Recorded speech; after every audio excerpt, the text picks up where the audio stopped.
A paz do Senhor, meu irmão, minha irmã, povo de Deus, querido professor, professora, queridos alunos, querido espectador da nossa EBD Expositiva. Este é o dia que fez o Senhor, regozijemo-nos e alegremo-nos nele. Começaremos hoje, queridos, um estudo maravilhoso sobre as 7 cartas à Igreja da Ásia Menor. E começaremos a nossa parte 1 com a Igreja de Éfeso. Temos essa referência no livro de Apocalipse, no capítulo 2, a partir do versículo 1. Aleluia! Mas antes de começarmos o nosso estudo, eu gostaria de te pedir, te inscreve aqui no canal, deixa aqui teu like, curte, comenta, compartilha, propaga, distribui, seja um evangelista e distribua aí compartilhando este conteúdo para seus amigos, para quem você quiser, nos seus contatos. Glória a Deus. Nos ajude a chegar aos 1000 inscritos. A tua inscrição é fundamental, é muito importante para o nosso canal chegar aos 1000 inscritos. E eu tenho certeza que com tua ajuda nós chegaremos lá. O teu comentário, o teu like também é importante para nós, para que o YouTube entenda que o nosso conteúdo é relevante, é importante e pode ser propagado a muito mais pessoas. E juntos nós possamos crescer na graça e no conhecimento. Aleluia! Agora, sem enrolação, vamos para o texto. Glória a Deus. Irei ler o texto que está escrito no capítulo de número 2 do livro do Apocalipse. Glória a Deus. Carta às 7 igrejas da Ásia. Primeira carta à igreja de Éfeso.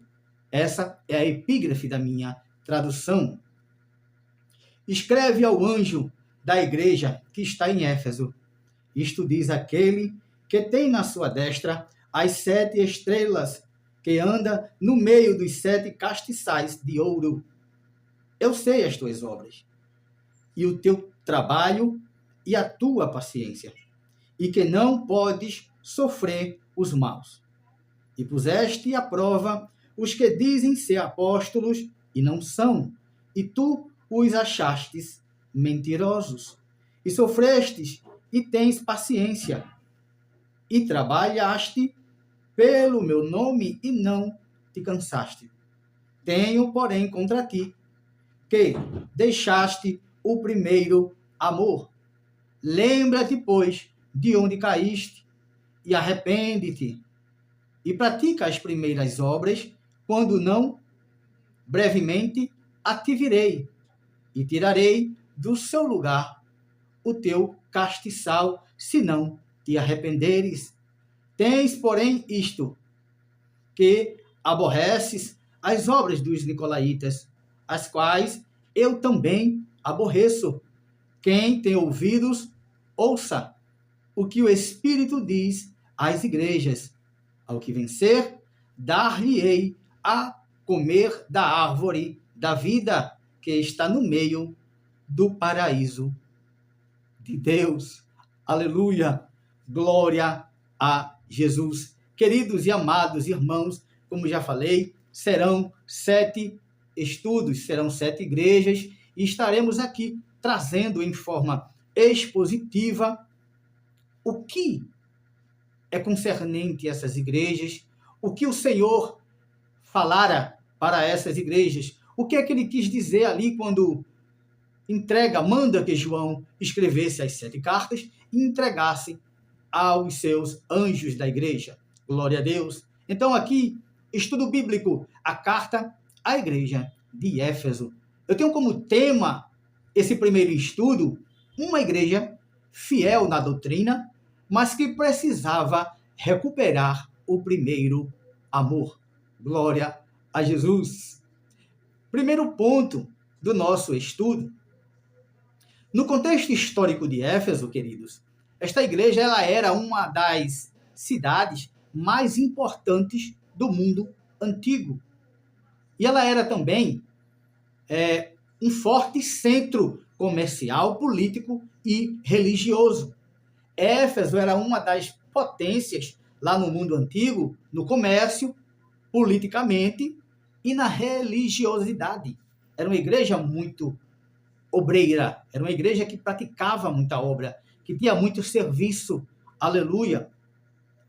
A igreja em Éfeso tinha uma história muito forte. Entendam bem, ela foi uma igreja ensinada pelo apóstolo Paulo. Ela foi uma igreja que foi, podemos dizer, criada e ensinada pelo apóstolo Paulo. Será que essa igreja não tinha uma boa doutrina? Entendam bem. Ela também recebeu orientação pela epístola que o apóstolo Paulo escreveu. Sabemos nós que entre as cartas paulinas, ou chamadas cartas doutrinárias, existe uma carta denominada a este povo. Aleluia! Carta do apóstolo Paulo aos Efésios. Então, não só a igreja, mas como o povo estava doutrinado sobre o apóstolo Paulo e sobre a carta que ele deixa como uma orientação para esta igreja. Um terceiro elemento aqui muito importante que os irmãos precisam entender e saber que ela teve líderes muito importantes, como o próprio Paulo, aleluia, Apolo e também Timóteo. Timóteo ele passou vários anos ali em Éfeso como líder dali da igreja. Então entendam o grau de doutrina que essa igreja ela tinha. Aleluia, muito e muito forte a doutrina ali em Éfeso. Ela também era uma igreja conhecida pela firmeza, mas Jesus revelou um problema profundo no seu coração. O problema de Éfeso, ali, queridos, não era obras. O problema de Éfeso não era religiosidade. O problema de Éfeso era o seu coração, que já não estava voltado mais para Cristo. Ela não fazia mais tudo o que ela fazia com amor, como ela fazia antes. Aleluia. Vamos entender? O ponto 2 desse estudo faz uma pergunta que eu deixo para você. Quem fala a igreja? Quem é que está falando a igreja de Éfeso? Em Apocalipse, capítulo 2, o versículo 1. Estas coisas diz aquele que conserva na mão direita as 7 estrelas e que anda no meio dos 7 castiçais de ouro. Ou seja, é o próprio Jesus que conserva em sua destra as 7 estrelas, que é os 7 anjos das igrejas. É os 7 líderes das 7 igrejas, as 7 estrelas, e que caminha no meio dos 7 castiçais de ouro. E aqui nós precisamos entender que o castiçal representa a igreja. O castiçal representa a congregação. Aleluia. E aqui, numa forma mais demonstrativa, o castiçal ali representava luminosidade. O castiçal servia para que colocassem azeite, lamparinas, velas, para iluminar o ambiente, para acender, para trazer a luz. E como igreja, nós representamos esse castiçal. Nós representamos a luz, porque lá em Mateus capítulo 5, no versículo 13 ao 16, Jesus vai nos dizer: vós sois a luz do mundo. Nós cristãos somos a luz do mundo. Então, aqui perante a igreja, quando o apóstolo João escuta Jesus falar acerca disso, e que ele diz: conserva na mão direita as 7 estrelas e que anda no meio dos 7 castiçais, ou seja, ele caminha no meio da igreja, está caminhando entre nós, está presente entre nós. Aleluia! Jesus se apresenta como aquele que segura as estrelas. Então, Jesus está segurando os anjos da igreja, a liderança da igreja ali na Ásia Menor, as 7 igrejas. É ele quem segura. Aleluia! E caminha no meio da igreja, no meio de nós. Glória a Deus. Representa autoridade e cuidado sobre os mensageiros e líderes da igreja. Aqui, a presença de Jesus, segurando, na verdade, as 7 estrelas, que são os 7 líderes dessas igrejas, e caminhando no meio dos 7 castiçais, está representando tudo isso, ó. Representando autoridade e cuidado, tanto com a liderança quanto com a igreja, a membresia. Glória a Deus. Aquele que anda entre os candeeiros, ou castiçais, ou candelabros, algumas traduções falam assim. É ele caminhando no seio da igreja, na nave do templo, perante os irmãos. Mostra que Cristo está presente no nosso meio, conosco. A sua presença é grande, é iminente, mas eu tenho uma aplicação pessoal acerca disso para tratar com os irmãos. Uma igreja, entendam bem o que eu estou querendo mencionar. Uma igreja, ela pode ter organização, história, ela pode ter atividades, mas o mais importante é a presença de Cristo no meio dela.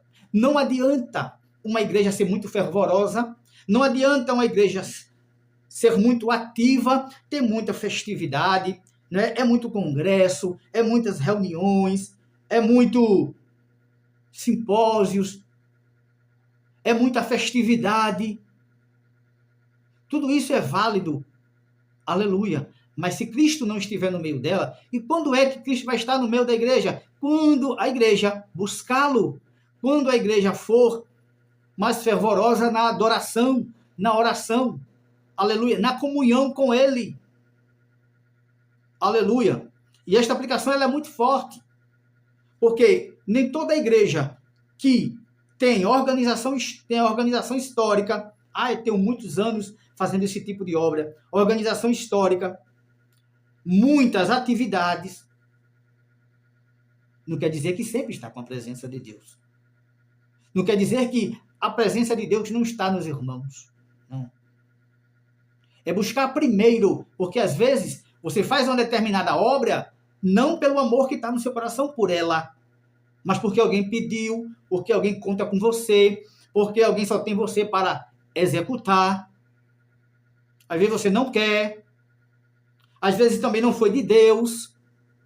Não foi Deus quem revelou, foi do homem. O homem viu em você uma pessoa que possa ajudá-lo, não orou, não teve a revelação, não teve a confirmação.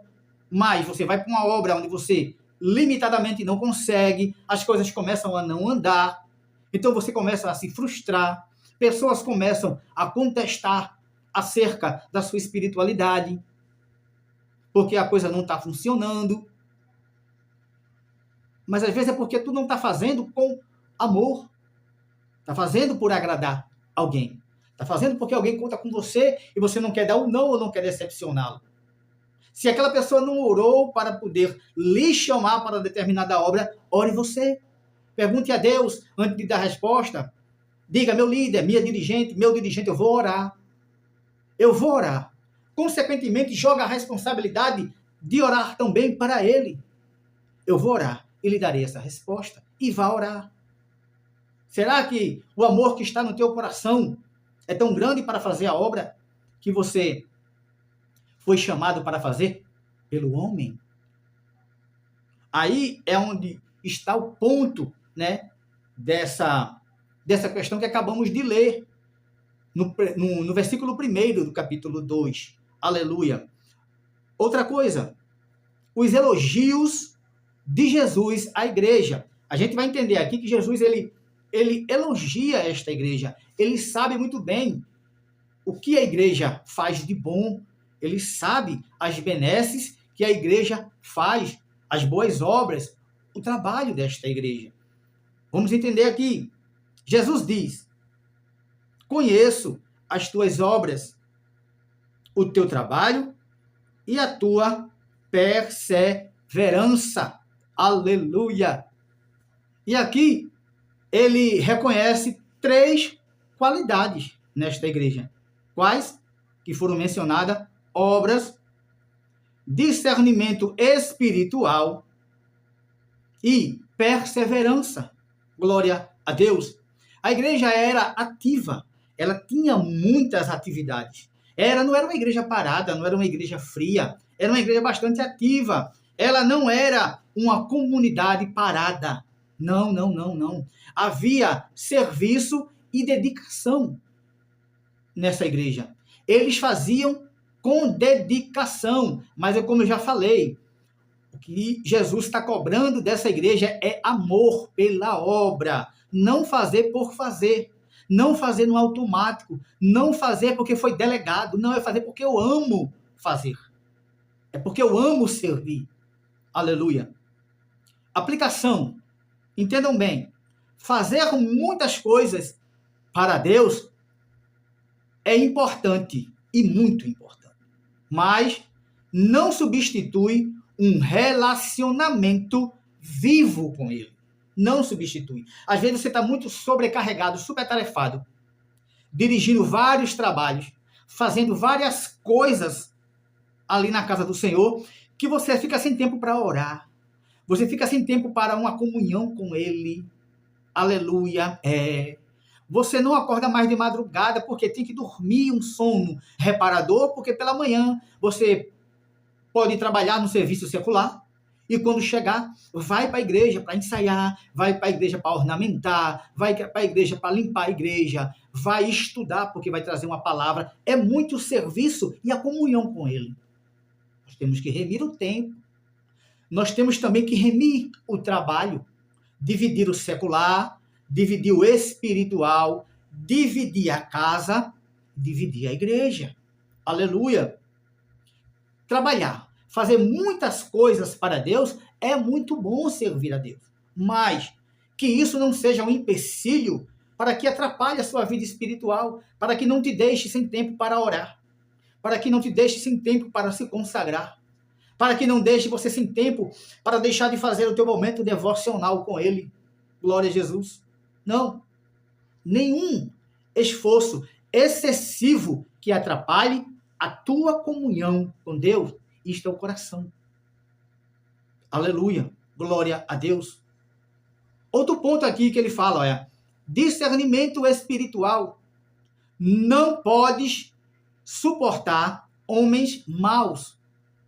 Eles testavam aqueles que diziam ser apóstolos e rejeitavam falsos ensinos. Era uma igreja que, como eu já falei logo no começo, ela foi doutrinada por Paulo, foi deixada para eles uma epístola, uma carta de orientação do apóstolo Paulo, e ela foi também coordenada, pastoreada por quem? Paulo, Apolo e Timóteo. Então, ela era uma igreja que não se deixava se levar por qualquer vento de doutrina. Não era qualquer apóstolozinho que iria engodar, enganar o povo ali em Éfeso, os cristãos de Éfeso. Não, não, não. Era uma igreja que conhecia a palavra, era uma igreja que conhecia a doutrina. Então, eles testavam aqueles que diziam ser apóstolos. Cuidado com falsas profecias. Cuidado com falsos ensinamentos. A questão que eu falei acima, em estar muito envolvido em muitos serviços, vai até te deixar cansado para examinar as Escrituras, saber o que foi dito, o que foi falado, o que foi ensinado, se procede ou não, se é verdadeiro ou não, se é bíblico ou não. Por quê? Tarefa demais. Você não tem tempo para isso. Aleluia. Então, que possamos pedir, queridos, discernimento espiritual. Pedir a Deus discernimento para que não sejamos engodados, não sejamos levados por qualquer vento de doutrina, né? Qualquer palavra, né? Qualquer profecia. Aleluia. Não é qualquer promessa que eu vou receber. Faça a prova de Deus. Verifique as Escrituras. O povo de Éfeso não era de Bereia, mas eles faziam igual aos bereanos, né? Eles examinavam as Escrituras. Aleluia, glória a Deus. Aplicação. sobre isso. Amor sem verdade vira engano. Aleluia. A igreja, ela precisa amar, mas também discernir. Aleluia. Amor sem verdade vira engano. Ou seja, você ter um tipo de amor, você amar alguém e que você não seja verdadeiro. Tudo que você fizer por ele, por ela, é enganoso. Você está enganando até você mesmo. Você diz que tem um amor, mas não é verdadeiro. Você diz que tem amor pelaquela obra, mas não é verdadeiro. Você diz que tem amor pelo que está fazendo, mas não é verdadeiro. Amor sem verdade é engano. Aleluia, glória a Deus. Mas também temos que pedir discernimento a Deus. Glória a Deus. O terceiro questão aqui, que ele fala ainda no versículo 1, é perseverança. Eles enfrentaram dificuldades e não desistiram. Ora, quando ele fala aqui, tem uma aplicação para isso, né? A fidelidade é provada primeiramente quando seguir a Deus custa algo. Entenda o quanto é forte. A sua fidelidade, ela é provada primeiramente quando o teu servir a Deus custa algo. Quando você está pagando um preço. Você está fazendo a obra, mas está pagando um preço. Você está fazendo a obra, mas estão se levantando muitas coisas e você mantém fiel. Essa é a prova verdadeira da fidelidade. Porque você fazer a obra se nada está acontecendo é maravilhoso. Como é que você vai provar uma fidelidade verdadeira? Se não se levantar nada e você dizer, eu estou aqui, eu não desisto. Eu não desisto, eu sou fiel a ti, meu Deus.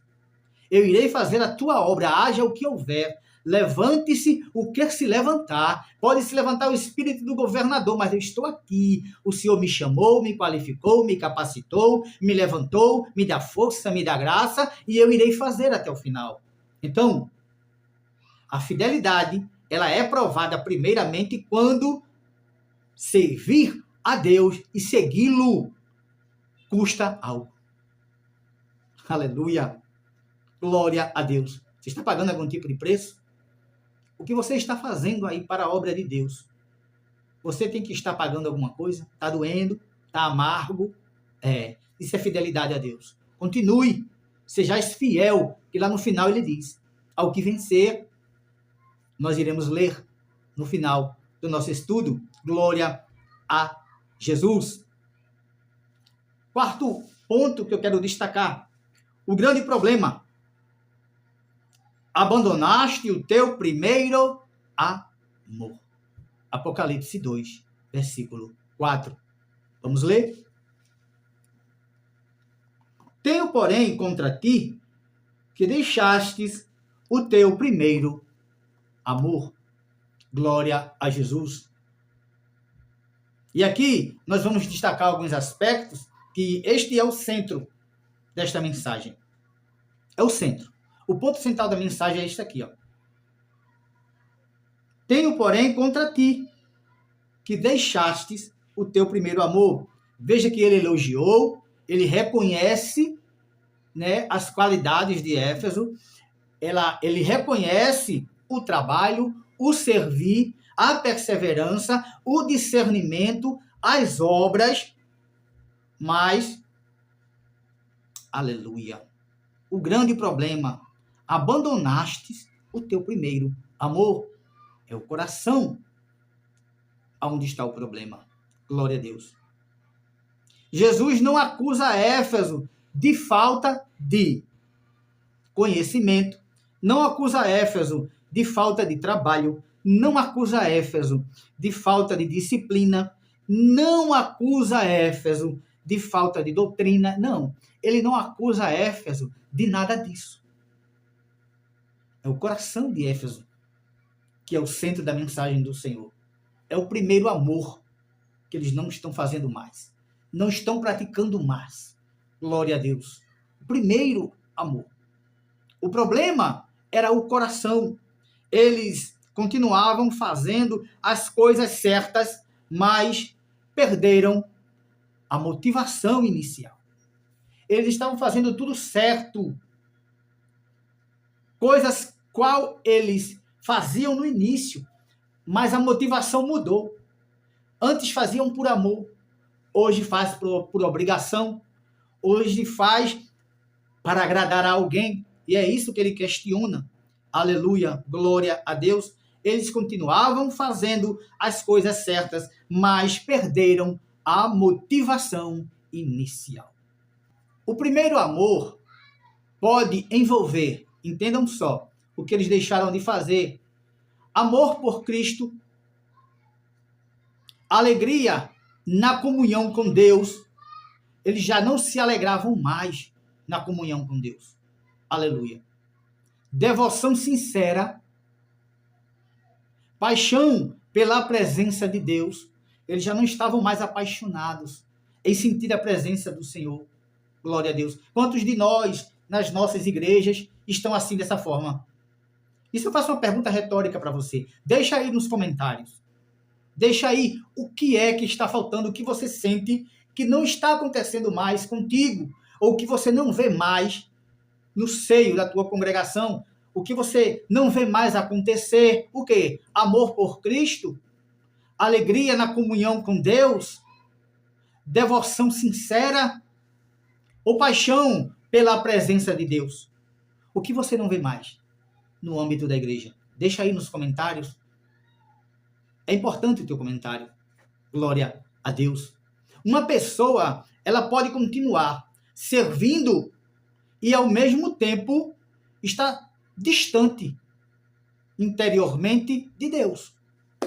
Ora, sim, ele pode estar servindo, mas distante de Deus. Serve por servir, mas a comunhão com ele já não é mais a mesma, já não sente a presença, os dons que eles tinham já não são mais dispersados, já não se quebranta, já não chora, já não fala mais em línguas, já não sente a presença do Espírito Santo, sente um gelo, uma frieza, aleluia, mas está fazendo a obra. Então nem todos que estão fazendo a obra estão sentindo a presença. Isto é porque deixaram o seu primeiro amor. Glória a Deus. Quinto ponto para nós tratarmos: o chamado ao arrependimento. Apocalipse capítulo 2, versículo de número 5. Vamos ler. Lembra-te, pois, de onde caístes, e arrepende-te, e pratica as primeiras obras. Só a parte A. O arrependimento é um chamado para o arrependimento. Ele diz assim, ó, lembra onde foi que tu parou? Lembra? Aonde foi que tu deixou de me adorar? Aonde foi que tu deixou de buscar a minha face? Aonde foi? Quando foi que tu parou de chorar, louvando para mim? Chorar, orando, prostrado. Quando foi que tu deixaste de falar comigo? Quando foi que tu deixaste de descer pela madrugada e me buscar? Ele está dizendo é isto. Glória a Deus. Lembra-te aonde tu caíste. E aqui, o cair não é cair em pecado. O que eu estou falando aqui é cair prostrado. Aonde foi que tu caíste? Ou então, aonde foi que tu paraste? Que tu deixou de fazer? Que é uma queda. Querendo sim, querendo não. Você deixar de praticar as boas obras, parar de buscar ao Senhor, parar de orar, parar de jejuar, parar de se consagrar, parar de buscar a face, não chorar, não sentir mais a presença, é uma queda espiritual. Lembra aonde foi que tu caíste e arrepende-te. Aleluia, é um chamado ao arrependimento. Jesus apresenta 3 passos para isso, para o arrependimento. Primeiro é lembra-te. Segundo, arrepende-te. E o terceiro, volta às primeiras obras. Vamos destacar, lembra-te. Olhar para trás. Lembra-te. Olha para trás. Vê o que tu fazias e não fazes mais. Lembra-te. É olhar para trás. São perguntas para a reflexão. E esta pergunta eu deixo para você, meu irmão, minha irmã. Olha para trás. Vê o que tu fazias e não fazes mais para Deus. Glória a Deus. Aleluia. Às vezes é necessário a gente parar fazer uma retrospectiva, olhar para trás e dizer: eu era um adorador com excelência. Eu me consagrava mais. Eu jejuava mais vezes. Eu descia mais pela madrugada. Eu era mais frequente nas orações. Eu deixei de fazer tudo isso. O que está me impedindo de fazer? Aleluia. Faça essa reflexão a você mesmo. Glória a Jesus. E como podemos fazer isso? Como era a minha relação com Deus no início? É um dos pontos. O que mudou? Outro ponto. Onde ou quando perdi a minha sensibilidade espiritual? Olha para aí. Se você parar, olhar para trás e se perguntar sobre essas três coisas, como era a minha relação com Deus no início, o que mudou, onde ou quando perdi a minha sensibilidade espiritual, vai lá buscar. Vai lá buscar. Volta ao primeiro amor. Aleluia. Outro ponto, arrepende-te. Não é apenas sentir tristeza, é mudar de direção. O problema não era falta de capacidade, era falta de prioridade. Oh, aleluia! O problema dessa igreja não era falta de capacidade, porque ela já se mostrou em tudo que lemos aqui, que era uma igreja capaz. Ela tinha capacidade de tudo, de fazer obras, de ser dedicada, de uma boa doutrina, de uma boa disciplina. Mas era prioridade, que a prioridade dela não era mais o amor por Cristo. Não era mais. Tanto é que, logo no começo do nosso estudo, ela era uma grande potência, já tinha se tornado uma grande potência em que? No comércio, na política e na religiosidade. Então, ela era uma igreja potente em três aspectos aqui mencionados. Então, não era falta de capacidade, era falta de quê?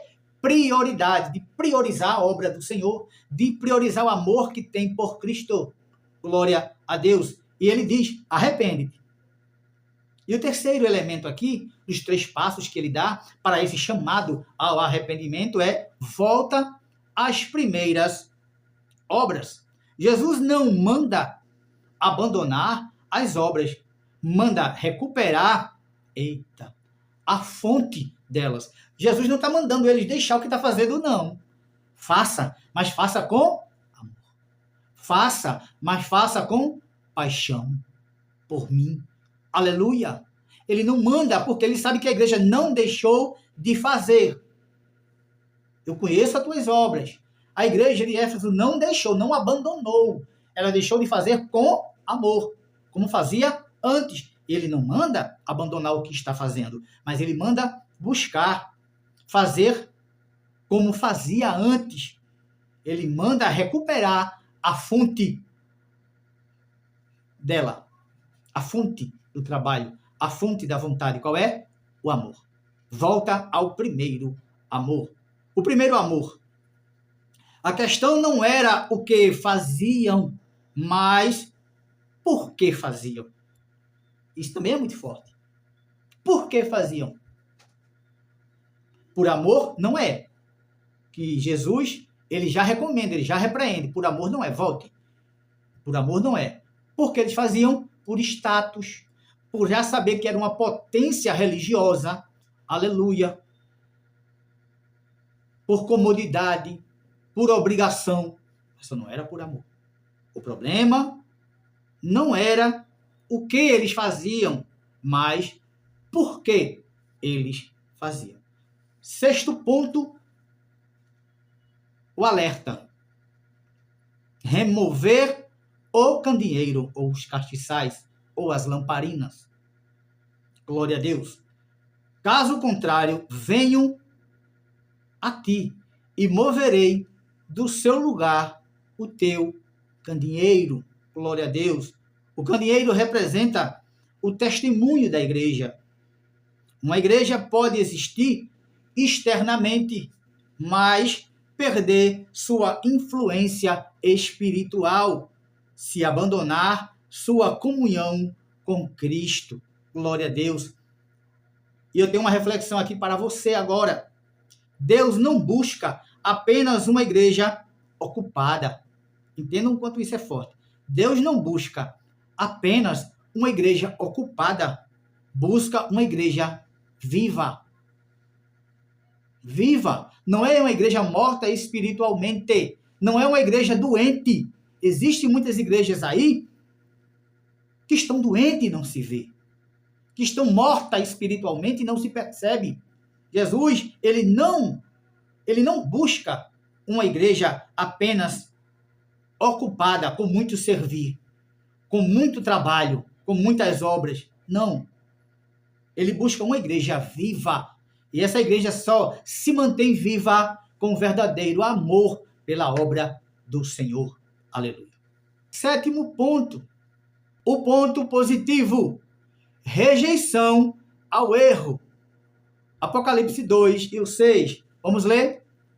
Tens, porém, isto, que aborreceste as obras dos nicolaítas, as quais eu também aborreço. Ora, as obras dos nicolaítas, esse nome nicolaítas, ela vem de Nicolau, né, que foi um dos diáconos que está ali no livro de Atos dos Apóstolos. E era uma pessoa que era muito voltada para algumas heresias. Então, algumas obras, né, que era algum fazer, algum servir dos nicolaítas que levavam a pessoas a cometer heresias. Então, quando a gente fala obra dos nicolaítas, os irmãos já vão entender que foi sobre Nicolau, um dos diáconos, né, no início do cristianismo. Então, isso aborrecia a Jesus, as obras dos nicolaítas, que ele também aborrecia. Jesus menciona que eles odiavam as práticas dos nicolaítas. Isto mostra o equilíbrio. Eles não tinham amor sem verdade, nem verdade sem amor. Isso mostra um equilíbrio. Que eles não se deixavam levar por qualquer vento de doutrina, nem tampouco por nenhum ensino bíblico herege. Aleluia. Eles aborreciam quem vinha com algum tipo de heresia, ensinar alguma doutrina errada. Eles aborreciam aquelas pessoas. Da mesma forma que Cristo fala aqui, que também se aborrecia com esse tipo de doutrina. A igreja saudável mantém os dois. Aleluia. E o que é esses dois? Eles não tinham amor sem verdade, ou seja, era um amor verdadeiro, e também nem verdade sem amor. Aleluia. 8º ponto, a promessa, e aqui nós vamos partir para o final do nosso estudo, a promessa ao vencedor. Glória a Deus. Tudo que ele fez aqui, que nós já tratamos, tudo que Jesus elogiou a igreja de Éfeso, tudo que Jesus repreendeu a igreja de Éfeso, tem um ponto final. E ao chegar no final, há recompensa para esse finalista. Há recompensa para esse vencedor. A gente vai ler aqui a promessa ao vencedor, que está no capítulo 2, no versículo de número 7. Ó. Quem tem ouvidos, ouça o que o Espírito diz às igrejas. Ao que vencer, dar-lhe-ei a comer da árvore da vida que está no meio do paraíso de Deus. Isso é uma promessa ao que vencer. Aleluia.